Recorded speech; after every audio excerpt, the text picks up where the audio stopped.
What's up everyone? Today is a massive day in the life of my 964. We're finally gonna get this rust repaired. We're gonna remove the windshield, take off the whole nose of the car, tons of stuff. But the point of the story is this has gotten past the point of just me kind of keeping up with it. It's just getting worse and worse, and that's what rust does. And I wanna learn what really, what is rust and how to take care of it professionally. So for that, we're gonna go to a ridiculous body shop, J&B Bodyworks in Mount Vernon. There's probably only maybe 5 or 6 body shops like this in the entire United States. These guys happen to be on the East Coast.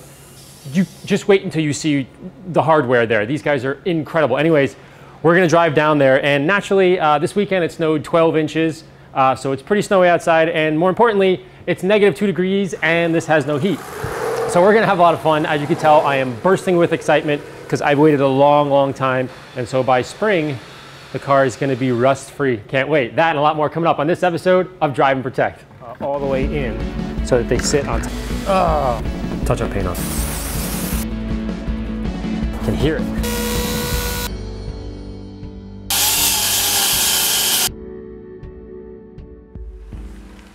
After an ice-cold journey to Mount Vernon, New York, I arrived at J&B Bodyworks a little anxious but excited. You see, when I originally purchased the 964, I knew it had some rust issues, and one day I would have to fix it, and today is that day. But what makes me uncomfortable is just how bad the rust might be. Much like an iceberg, the part you see is usually way smaller than what's beneath the surface. After coming up with a quick game plan with Joe and Anthony, it was decided to rip apart the car first to see the extent of the damage before planning too much further. So we lifted the car, and piece by piece, the 964 was disassembled. The wheels, windshield, front splitter, bumper, headlights, wiring, gas tank, and washer reservoir came out with little to no trouble. The moment of truth, however, would be removing the fenders. This process was excruciating on many levels. I wanted to know, but I didn't want to see what had been growing under my shiny exterior, and the more disagreeable the fender was to remove, the more I suspected rust was to blame. So these few minutes felt like hours. Finally, the fender was removed and my suspicion confirmed. It wasn't just rust, but catastrophic amounts of rust and oxidation. The question now becomes, can it be repaired? And if so, is it worth it, or do I buy new parts altogether? After I recovered from shortness of breath and minor chest pains, we decided some parts needed to be repaired, while others should be replaced. Both the driver's side and passenger side frame would need to be repaired, while both fenders and front windshield area would be replaced due to its severity and level of complexity if the repair were to take place. But naturally, there was a catch. The area in front of the windshield, but before the hood, is actually part of the entire roof. It's just one big piece. So if I wanted to replace that area, I'd have to buy the entire roof, then cut up just the front part of it to replace it, which I did not want to do, in order to keep the structural integrity of the car intact, essentially welding the new piece to the old A-pillars. With this new information, I decided to replace the entire roof to accomplish 3 goals. Remove the rust properly, remove the sunroof, which I did not use, and more importantly, it removed 20 to 25 pounds from the highest point of the car in giving me more headroom when wearing a helmet on the track, which I discovered later. To see the full extent and artillery required to remove and replace the roof of a 911, watch video number 2 in the 964 restoration series.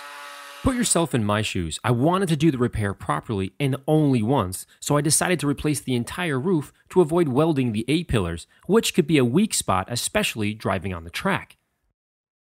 By deciding this, it became clear that it would be best to simply repaint the entire car so I wouldn't see any panel blends. So the interior needed to be removed, rear bumpers, glass, and so on. What I hoped would be a minor repair turned out to require major surgery.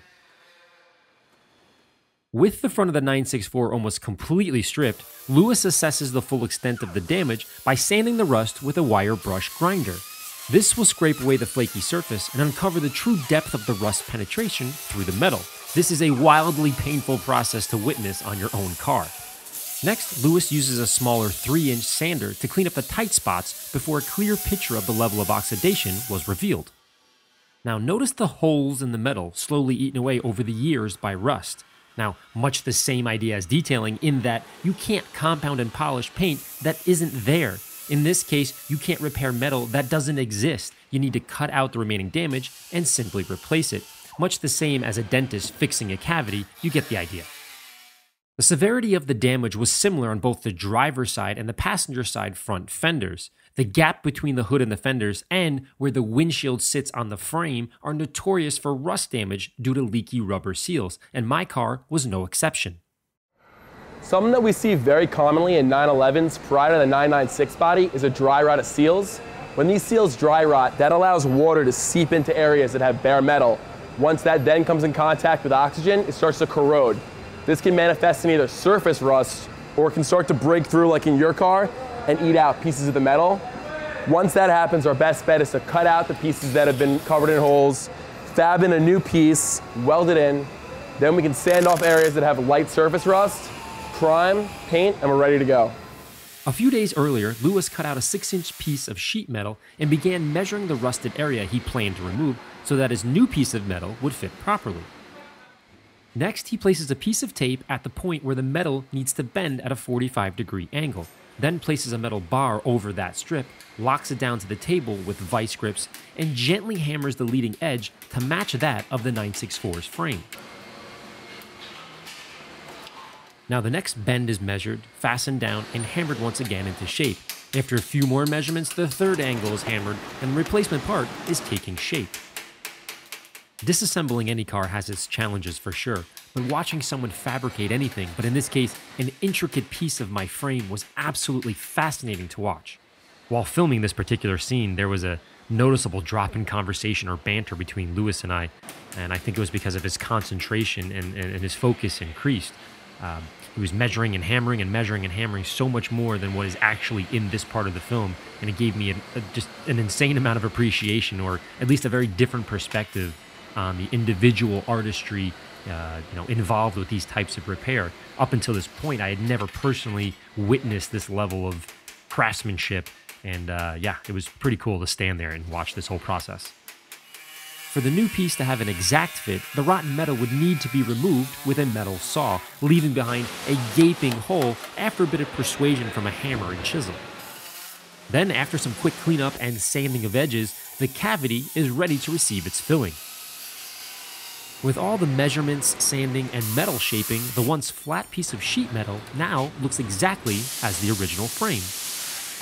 With a clamp in place, Lewis welds the new piece into the frame, one spot weld after the next. With the new part in place, he sands the welds down for a seamless transition from old to new. When all is said and done, the replacement blends into the original frame, and the once rusty, pitted mess is no longer.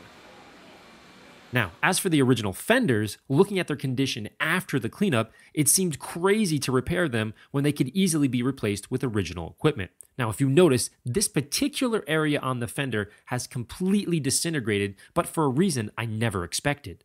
Okay, so this area here, right, is where the fender is going to touch the wheelhouse assembly. So you see how the original fender rotted out in that area? Right. So we created this flange here, which is the area of the most corrosive area on that fender, so that we would have less friction and the fender wouldn't rub against there and potentially prolong the ability for it to rust again. So, by recognizing this past flaw, they very slightly modified this particular area to avoid a potential rub and corrosion in the future. Once a new piece was fabricated and shaped, much the same as the other side, it was clamped into place, carefully welded spot by spot around the entire new sheet metal, then sanded, reshaped, sanded once again until perfectly smooth and seamless. With the wheelhouse assembly and frame rails repaired, and the new fenders on order, the rust around the windshield was all that remained. And due to the severity of its damage, replacing it was the only smart option. So, to fit it properly, it was now time to remove my roof. On next week's video, learn how a master fabricator removes and replaces the roof of the AMMO 964. As always, thanks for watching, and we'll see you next time.